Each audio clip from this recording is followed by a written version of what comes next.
एक बार फिर से आपका वेलकम है सत्यार्थ के इस यूट्यूब चैनल पे। आई होप आप अच्छे ही होंगे। तो चलिए शुरुआत करते हैं आज का वीडियो। बेसिकली आज के वीडियो में जानेंगे इलेक्ट्रिक फील्ड जो चार्ज डिस्ट्रीब्यूटेड रिंग पे रहेगा तो उसके कारण एट अ कोई सर्टेन इंस्टेंट पे कैसे फाइंड करें। तो चलिए इसके लिए एट फर्स्ट हम कंसीडर किए हुए हैं एक कंडक्टिंग रिंग जिसका की रेडियस क्या दिया हुआ है, हमें आर है, हैविंग टोटल चार्ज इस पे क्या है, क्यू है। अब यूनिफॉर्म ये जो चार्ज है ये बेसिकली यूनिफॉर्मली डिस्ट्रीब्यूटेड है। अगर आपको बोले कि ये चार्ज जो डिस्ट्रीब्यूशन यूनिफॉर्मली है तो ये लिनियर चार्ज डिस्ट्रीब्यूशन है या सरफेस चार्ज डिस्ट्रीब्यूशन है या वॉल्यूमेट्रिक चार्ज डिस्ट्रीब्यूशन, तो आपका मन में तनिक भी डाउट नहीं रहना चाहिए। ये बेसिकली जो है इसके सरकमफ्रेंस पे डिस्ट्रीब्यूटेड है। अगर रिंग की बात करें तो रिंग तो बेसिकली क्या होता है, ये आउटर रीजन जो होता है ये ही सॉलिड होता है, तो ये सरकमफ्रेंस पे डिस्ट्रीब्यूटेड है, इसका मतलब लीनियर चार्ज डिस्ट्रीब्यूशन है। अब कोई पॉइंट P पे हमें इलेक्ट्रिक फील्ड इंटेंसिटी बताना है तो इसके लिए कोई सा हम यहाँ रिंग पे जो है ये एलिमेंट्री सेक्शन ले लिए, हम यहाँ पे एज्यूम करके चल रहे हैं तो इस पे जो चार्ज अपीयर होगा वो बेसिकली dq चार्ज अपीयर होगा। अगर q टोटल रिंग पे जो है चार्ज, तो हमें at a certain point P पे जो है इलेक्ट्रिक फील्ड का अमाउंट बताना है। तो आप यहाँ पे अगर dq चार्ज के कारण अगर डायग्राम ट्रेस करें तो कुछ इस डायरेक्शन में आपको, ये बेसिकली x का डायरेक्शन है, और अगर आप देख रहे होंगे तो कुछ इस डायरेक्शन में आपका ये dq चार्ज के कारण जो इलेक्ट्रिक फील्ड होगा dE होगा। ये एंगल हम एट अ इंस्टेंट बोल देते हैं थीटा है।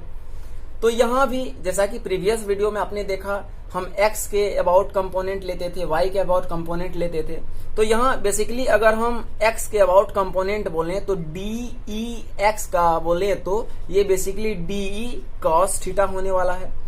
रिंग जो है ये सिमेट्रिकल डिस्ट्रीब्यूशन है, इसका कहने का मतलब है जो EY का कंपोनेंट आएगा ऊपर के डायरेक्शन में, सेम ये चार्ज इसके अपोजिट सेक्शन में dq एग्जिस्ट कर रहे होंगे और ये इस पे जो है कुछ जो है इस डायरेक्शन में फोर्स लगाएंगे और इसका y कंपोनेंट कुछ इस डायरेक्शन में आ रहा होगा। तो ये जो है सिमेट्रिकल डिस्ट्रीब्यूशन के कारण EY का कंपोनेंट जो है बेसिकली ये कैंसिल आउट हो जाना है। तो यहाँ हम बेसिकली बात करेंगे EX कंपोनेंट पे, x के डायरेक्शन में जो इलेक्ट्रिक फील्ड का इंटेंसिटी होने वाला है। तो चलिए लिखना शुरू करते हैं। तो DE एट पॉइंट किस पे, एट पॉइंट P पे हम DE अगर लिखें तो लिख सकते हैं K dq, और ये डिस्टेंस को एट इंस्टेंट हम बोल दिए हैं A है तो A स्क्वायर लिख सकते हैं। अब हमें बेसिकली फाइंड जो करना है वो बेसिकली फाइंड करना है कि हमें x कंपोनेंट क्या आएगा जो कि बेसिकली होगा DEX का कंपोनेंट एक चार्ज के कारण। तो इसी तरीके से जब इन्फिनाइट चार्ज को हम समेशन कर देंगे, समेशन का ही सिंपलेस्ट फार्मूला होता है, आप जानते हैं इंटीग्रेशन होता है जो कि कैलकुलस से हम इस्तेमाल करते हैं, तो ये थोड़ा आसान होता है कैलकुलेट करने में। तो ये इन्फिनाइट पार्टिकल को जोड़ेंगे इसी तरीके से DQ अमाउंट का, तो ये बेसिकली हो जाएगा क्या EX, x के डायरेक्शन में इलेक्ट्रिक फील्ड, तो DEX का इंटीग्रेशन, DEX का इंटीग्रेशन बेसिकली जो लिख सकते हैं EX cos थीटा। तो चलिए EX यहाँ पे पुट कर देते हैं। EX अगर यहाँ पे हम पुट कर दें तो ये लिख सकते हैं K dq upon A square, और यहाँ पे cos थीटा। cos थीटा इस डायग्राम में अगर आप देख रहे हैं ये थीटा, तो cos थीटा अगर बोले तो ये एट अ सर्टेन पॉइंट अगर P की बात किए तो ये तो सर्टेन डिस्टेंस होगा, ये डिस्टेंस फिक्स होगा, ये डिस्टेंस बेसिकली क्या होगा, फिक्स होगा, ये x है। तो cos थीटा यहाँ से अगर हम बोले तो cos थीटा लिख सकते हैं x upon a, cos theta equal to क्या लिख सकते हैं, x अपॉन a। तो चलिए इसे पुट कर देते हैं, ये से क्या लिख सकते हैं, x अपॉन a और इसका इंटीग्रेशन। यहाँ पे आप देख रहे होंगे ये a आ गया और a स्क्वायर, तो ये बेसिकली अगर सॉल्व करके लिखे तो k dq upon a cube और ये x हो गया इसका इंटीग्रेशन। a की अगर हम बात करें इस गिवन डायग्राम में, हम a की अगर बात करें तो ये 90 डिग्री सबटेंड कर रहा है, तो ये पाइथागोरस लगा के हम क्या लिख सकते हैं, r square plus x square equal to a square. तो ए इक्वल टू बोले तो under root r square plus x square लिख सकते हैं। तो चलिए इसे भी पुट करके देखते हैं। तो ई एक्स बेसिकली हम लिख सकते हैं इंटीग्रेशन ऑफ इंटीग्रेशन ऑफ के डी क्यू अपॉन ए, यहाँ पे लिखे हुए हैं ए के जगह पर हम रिप्लेस क्या कर देंगे r square plus x square और इसका होल रेज़ टू पावर 3/2। तो यहाँ देख रहे होंगे ये के बोले या ये सारा वैल्यू बोले तो ये कंस्टेंट बेसिकली है और यहाँ पे वेरिएबल डी क्यू है।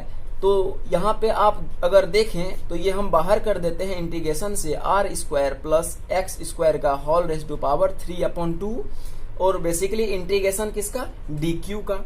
तो डी क्यू का इंटीग्रेशन अगर करके लिखें जो है हम डी क्यू का इंटीग्रेशन करने वाले हैं 0 से चार्ज एट टेंस टू 0 से हम किस जगह पे क्यू तक ले जा रहे हैं।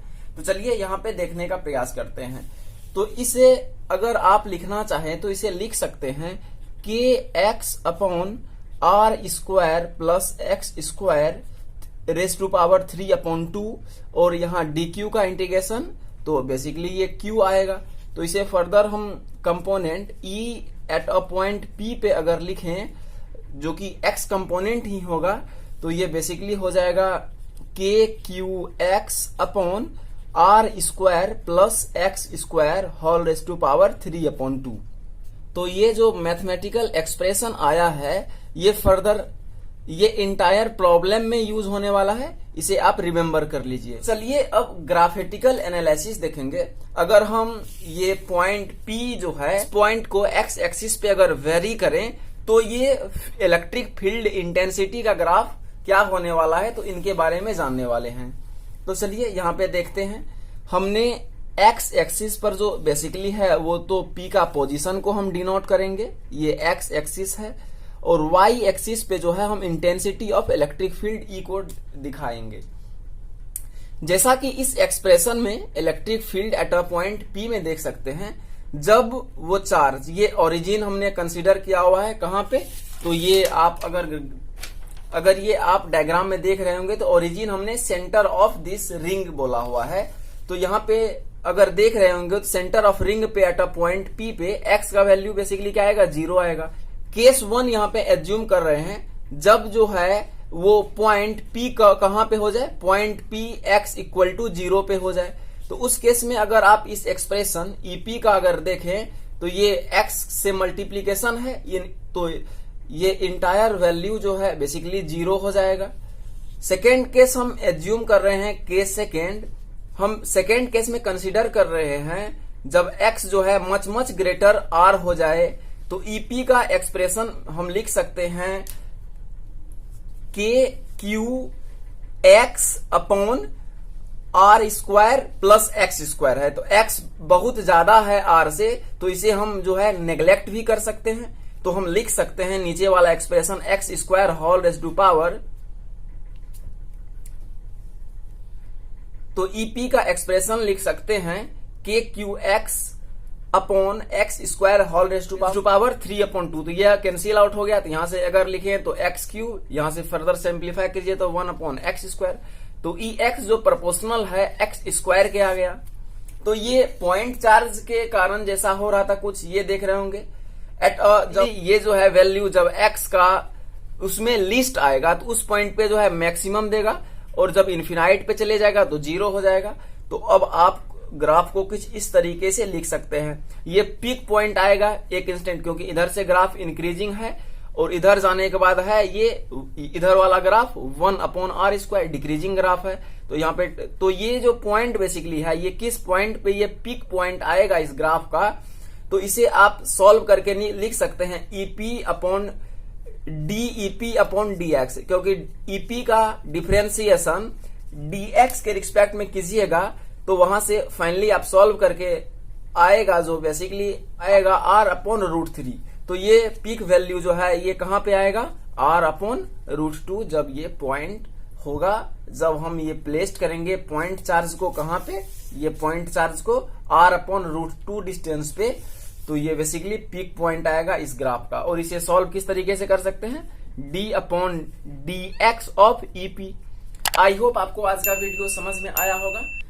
वीडियो अच्छा लगे तो वीडियो को लाइक कर दें, ज्यादा से ज्यादा वीडियो को अपने फ्रेंडों में शेयर करें जिससे उसका भी हेल्प हो सके। Once again thank you for watching this video.